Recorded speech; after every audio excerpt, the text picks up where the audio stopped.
everyone, welcome back to ESL TV for the EMS One Battlefield 4 Cup number 3. I'm sorry about all the problems we had. Hopefully everything is fixed now. I am joined by the handsome, the beautiful, the lovely man Dogbert, and he is here to help make the show better than what it's been so far. I will say that. As long as I can keep my connection going, yeah, I'm sure. But yeah, it's a bit shaky at the moment. I have faith. I do. But now, finally, we're going to be getting to the second map momentarily between Name and ESC. I'm going to go ahead and use one of our spiffy, if I can remember the right button. Yeah, what are the rules graphics we have here? And I'm sorry, I have to actually read this down because I have not been able to study the graphic long enough to really just say them without even looking at it. But it is going to be on the game mode domination. It's going to be 5-on-5 and a best of 3 with 3 different maps. There's going to be 2 rounds per map. So obviously, you play a half on each side, 150 tickets, and there's obviously no vehicles. So that's actually the game mode we're going to be going with. I'm going to go ahead and take us into game in just a second when everything does load up. But we're going to be on Zava. We saw ESC take the win over Name on Dawnbreaker in a very one-sided fashion. And I don't know, what's your thoughts on this map? Because we've actually seen, I think, this map the most out of anything else so far. Yeah, and I think a lot of that has to do with the other maps that people would rather ban out completely.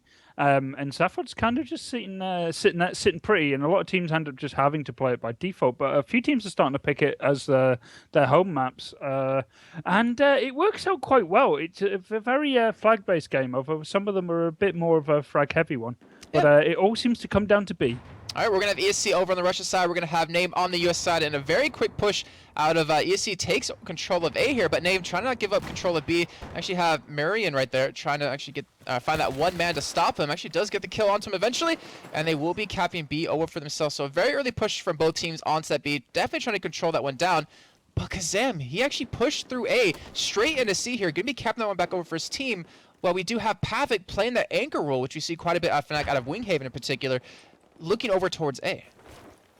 Yeah, and the B fight is such a critical one, especially at the beginning of the game. But right now, if ESC can manage to finish off this cap, they might even get a full domination. But you see, both these flags are being anchored down. And that's really big by Explo over at A. That clear over at the A flag is pretty much key to ESC now going to go ahead in this game by far. That's a full wipe, Jason. There's no one on the map. Wow, and that is fantastic. Yeah, it's XPLO, like you said, he picked up those 2 frags, able to lock down A, but right now he's got 2 more people to pick up here from that Name side coming straight in. He's looking to set it up. He looks the first kill on the Marion, looking for that second one on the Pave. He's trying to get it right now, but no kills being traded right there just yet. He's going to come around the corner, but either way, he has stopped the pickup. He does eventually go down, but even with the 2 men by Name going over towards C, Kazam's there to defend against it, gets taken down, and we might just see a 2-cap swing.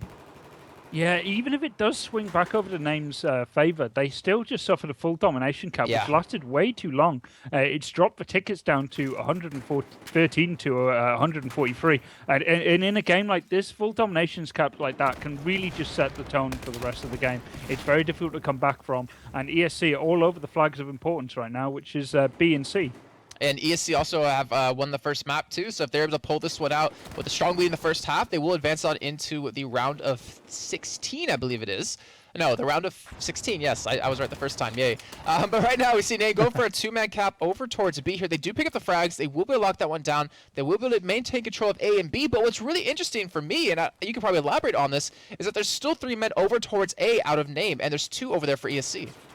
Yeah, and I think that has a lot to do with just they're in a nice position, really, and I think they're just trying to... they're quite happy with this A cap, and some teams do this. Some teams like to hold A. It's generally quite a risky one due to spawns, and I think that's something they just suffered on A as they just get wiped.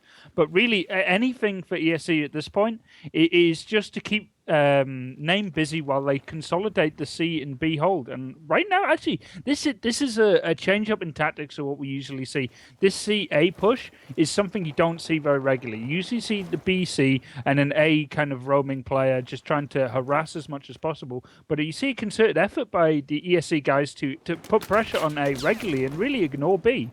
Yeah, that's very true. I never even thought about it that way, and I really wonder how Name can kind of react to that pressure that ESC is applying over towards A, and currently not really well enough, as ESC will be able to cap A back over for themselves. They will be able to control C a little bit longer, but XPLO, he's in a tough position. He gets taken down at C, and with that kill, that should be a cap over for Name. Yeah, I'm interested to see how ESC are going to rotate. They're not putting pressure onto B at all. They seem to just be going for C and A. Now, it's fine. It's working for them quite well, but they did have a bit more of a lead than they did. It's slowly getting chipped away. And I think maybe Name is slowly starting to work out exactly how ESC are playing this map. And more importantly, ESC are not switching it up. Oh wow, and Marion in the bottom of C, able to pick up one kill right there, able to maintain control of it for just a little bit longer, and ESC, they're kind of going in one by one, not very smart move, but Jansen, he's able to pick up a couple of kills right there, and that should, even with the revive coming in, be able to give them C, so they'll have that ADC hold, just like you're saying, for themselves, where they seem to be a little bit more comfortable, but there's still two men on Name side working in towards C, and this is something I've constantly been seeing with them, is that they don't wait for like a full respawn. They go in with two, 1-2 men every time, and for the most part, they keep getting wiped every single time. Yeah, it's a risky tactic. Dignitas are notorious for this. They really just seem to go in and just go for the kills when maybe sometimes they could sit back and wait. But the ESC guys seem to have, even though they've just lost that fight over A, they seem bullheaded in their approach to take that flag and hold C. Now, the reason it's really throwing Name off is that they seem to be leaving people onto the B flag quite a lot. Now, it's open right now, but before, when the fight at C was at its most intense, there were two guys from Name just sitting on B waiting for a counterattack. It never came. Yeah, that's a little bit interesting. I mean, like you were saying before, A and C, that's where ESC's really been working for. And for them to finally realize, I have to give them credit that B, it's open. We might as well just sit here and go for it. But there is still two men on Name side here to kind of stop it. And that might be, in my opinion, a little bit over commitment. But luckily for them, ESC is sending two men there. And Lagzer, he actually might be able to get a nice drop on them. Yeah, ESC, this is their map after all, and Name did pick Dawnbreaker, so it looks like the ESC guys do have a really good strat for this map, and it seems to be working out really well. Oh, wow. Lagzer going huge! That's going to give him a cap back on the B. They almost had the tri-cap over on A as well, but Jesus was able to pick up the kill on a Kazam, so was able to take that one back, but a huge play out of him. That great rotate, able to pick up that B flag, and that's a fantastic job by him. Yeah, 10 for 2 right now. Whoever's calling on the ESC side is doing a stupendous job. They just need to be in the right place at the right time with the right amount of people, never really overcommitting. And you can see Lags is the only guy left to see. What does he do? He doesn't stay there and fight. He backs off, waits for reinforcements.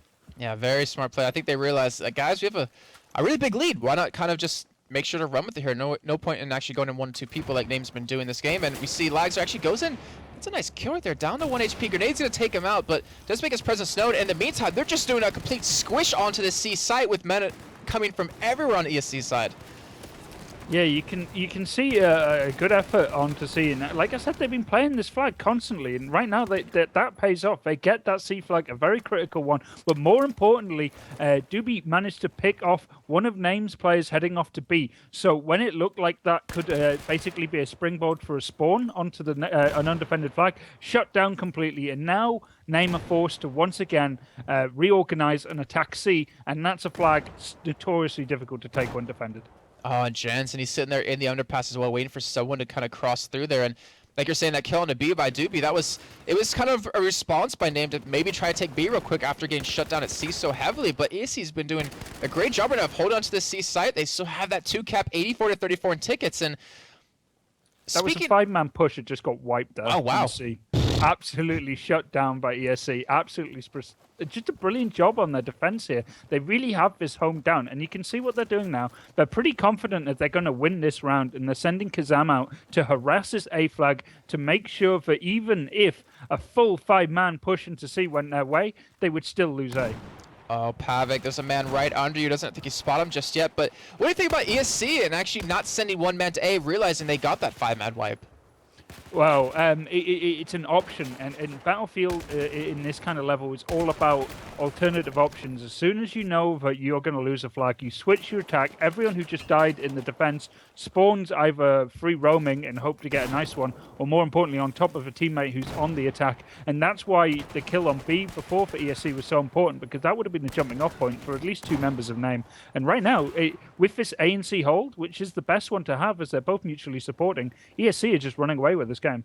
Yeah, they are taking full control right now, and they're an immovable object when it comes to C, and they're reminding me a lot of Dignitas, where they get kind of buried in, as well as Yoki, when they get buried in and their foot in the ground over towards C, they just can't be stopped, and we're gonna have another 82 ticket lead for ESC coming into the second half. Just dominant display. I mean, they picked this map. They seem like they have it pretty sussed out, but Name are the one that seem to be coming in kind of a bit chaotically, especially into that C flag. No one staying alive to be able to maybe switch up their attack. Where you see before that Lagza was able to, right, okay, our push just failed. Everyone died. I'm the last man standing. I'm not going to go in there and get killed. I'm going to wait and wait for people to spawn on me, and then we're going to attack again. When the other team was thinking maybe it's time for us to rotate and defend the flag, nope, you're wrong. Legs is here with friends, and they're coming for the flag again. And something that really worried me that I just now realized is that, we chose this game in particular because Name, they kind of, well, it sounds stupid, but kind of made a name for themselves where they almost able to take down Fnatic and they beat Eyeballers in cut number 2. But Dawnbreaker compared to this map, where they chose Dawnbreaker and they still lost, their scores weren't that bad in that game. Like, they had a way better kill-death ratio, but this one, they just seem to be completely shut out, and that kind of worries me. If you pick Dawnbreaker as your map, you got to come in and win it decisively. Right. If you lose Dawnbreaker, you lose by a lot of tickets. It's not one of those maps that's just like, oh, this is going to be a close game. No, if someone gets on the balcony and holds B and A, it's going to be a shutout. It's so difficult to break through, and it's just one of those maps that can swing decisively just on a handful of kills. And then the breakout is so difficult. So it's a risky map to pick as your home map, and we're failing to take it. Now they're really up against it with 82 tickets, and ESC seem to have this map so sussed out. I really think Name are in for a very, very hard ride here. Yeah, and they will be over on the Russian side for this half. We'll have ESC over on the US side, and ESC, they're able to take control of A and C quite a bit. Do you think we're going to see a push into that right away? Do you think they're going to hit A straight away? I think ESC are just going to go for B and C. I think they're just going to play a very straight-up game here. They don't have to do anything particularly crazy. It's Name that has to come out and surprise us. And from what I'm seeing, they're pretty much sticking to assault. Sometimes you see engineers blowing the walls out at C, something that UMAV do a lot. But it doesn't look like there's any real change up of strategies here, and everyone's just going for B with a handful in the middle. But that's generally normal. ESC are just playing very straight up. And Pavik, I actually like what he's doing. He actually rushed straight down towards middle, going for the flank onto C right now. As you see on the minimap, there is a couple of people looking in his direction, but instead of sending 3 towards B, which we had out of ESC, he's actually going for a little bit of a back cap here, and he might be able to catch XPLO off guard. But in the meantime, ESC pick up the kills over onto B. We do have 2 men left. Sorry, I was going to say 2 men, one for each team, but we do have the respawn coming for ESC. They will be able to get control of B, and that push out of Name onto C just instantly happened when they realized they couldn't get B. Yeah, but that push on C is going to be an issue right now, as you can see, at least 3. But there's the spawn in, and that's the important thing in BF. If you know you're in pressure, you spawn in whoever just died on top of you. Sometimes that can be a double-edged sword, as obviously there's a bit of spawning in time, and you can be caught out completely by surprise and just shot down. But in most cases, it's how you attack and defend flags very quickly. All right, well, here we go. Doobie trying to make a pushback, and he gets shut down instantly, and ESC are being held to just this B flag, but we do have the respawn coming in by ESC over towards A, and Kazam, he might be able to open up with a couple of kills here and given that 2-cap advantage, which they haven't been able to really take this game, but Terror, he shuts that one down. That push out of him. Lags are the last man standing in this situation. He gets killed as well, so that will be Name holding on to that 2-cap. Yeah, and right now, it's very interesting that Name have now gone for what ESC were pushing for last time, which was the C and A hold. But as you can see, this is where it's going to work out quite well for ESC, especially if they get the kills here, because Name are leaving 2 people to defend A. There's no one really going for it except for maybe the odd spawn from Lagza here. But you can see that ESC are really just spawning on top of C. That's what they want. And now it's Name that has to come forward as B and C are in the hands of ESC. It's just, it's a dominating display right now. They seem to do pretty much whatever they need to get the flags. But those spawns are so important. It seems to be like a just straight up, they're out, ESC just out aiming Name. It's not even necessarily about strategy anymore. It's just about they are single-handedly killing them a lot easier than Name can do. And from that, they're just kind of snowballing this game in their favor. And right now, they only have C currently while Name has B. But Doobie there, he will pick up the kill he needs to turn B back over for themselves. And the ticket lead, it's not that big for Name, but it is the first time in this map they've been able to gain it. Obviously, in the map just prior on Dawnbreaker, and in the second half, they were able to take it a little bit earlier on too. But they just couldn't hold on to it, and that might be a problem for them in this game. Well, the way ESC are approaching this game is let's just play straight up. We don't have to do anything crazy. They have to beat us by a significant margin and all we got to do is frag them and hold True. flags, and that's all ESC are planning to do right now. And they're doing it fairly well. I mean, we have Laxer 5-4 currently. We have XPLO 5-1. He was a big playmaker in the first half for ESC. And over on name side, I mean, I have to say for them, they're doing a lot better in terms of kills. A lot of their teammates have been able to pick up a couple here or there, able to stay close to that one marker without falling too far behind. But they do get the respawns back inside C here. We're having that 2-man attack on ESC, trying to take it back here. We're in the hands of Laxer, who actually trades 1 for 1 there. Kazam right next to him. Should be able to get the cap over, and unfortunately for him, doesn't get the revive. But they will get C back eventually. And they will be able to push this in towards A, it looks like. Or Kazam's at least trying to apply that little bit of a pressure.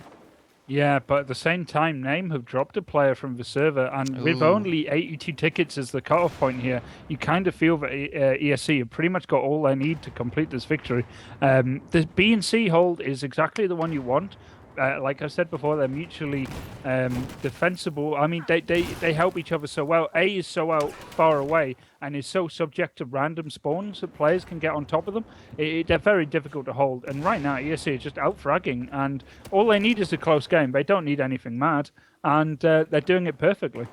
And right now, with 88 tickets remaining, once we hit the 81 marker, that will be the victory for ESC. They will advance on, but I mean, it's kind of a shame if you're Name, because the same thing happened to them against Fnatic, where they did very well against it, but then they had that drop like you were telling us before, and then they kind of just went downhill from there. But we're at that 82 ticket mark. It looks like it's not going to change anywhere here or there, and that means ESC will, in, I have to say, style, pretty much pull the one out. It's a little unfortunate for Name, as they just got their player back, but they still look dominating nonetheless. Yeah, that first round was really, really impressive from ESC. They really just completely... I wouldn't say outplayed them in kills, though they were, especially Laxer at one point, but really just tactically completely surprised them. I think that Name were probably expecting that BC quite a lot, so all that pressure on A and C really probably threw Name off enough for such a significant lead to be took by ESC, and absolutely brilliant story. Hoping that they can put this together against maybe a higher ranked team, like maybe a Dignitas or a Fnatic in the near future. Yeah, and one thing we also saw that kind of was interesting to me was the fact that they sent more than one man, if we think back to the first half, over towards A, because ESC kept sending one man there, potentially two, to attack it. But they committed, in this one and in the game prior on Dawnbreaker, more than one person to a back cap flag than they really needed to, or at least in my thoughts, where we typically won't see that. Whoever was calling for ESC did a very, very good job. They were in the right place at the right time. They just did a very, very solid job. And yeah, if they can keep this going, they can challenge these top teams. There's no one really safe in Battlefield. The only team that I'd give everyone kind of an underdog kind of game would probably be Epsilon right now. And maybe Fnatic, but everyone's beatable. It's just you just need the right start and the right strats to keep it going, and they definitely showed that they can do that. I was going to take a look at the brackets real quickly, because they have been updated just a little bit here. We had C-Play take the win over Brutality Corps. We had Exaqueo take the win over Unfinished Rejects. UMAV is still waiting for their opponent, which Exertus is up a map currently to 3D Max. We had Eyeballers take the win against Intens, and this is, I think, the first time Eyeballers have won a map, or sorry, won a game between all these three cups. Meteor Maker's going to be going up against ESC in the second round. Gaming Section still waiting for their opponent. We had Yoki take the win against Quantum Leap, and Pyrogen, who has been a very solid team lately, take the win over Isuba. So not sure which game we're going to go to just yet officially, but we're going to take a quick little break, and when we do come back, just take a look at the lower third. We'll obviously update with what game we'll be playing. But when we come back, we're going to have that next game for you. So guys, stick around, get maybe a little drink, maybe a little food, and we'll see you soon.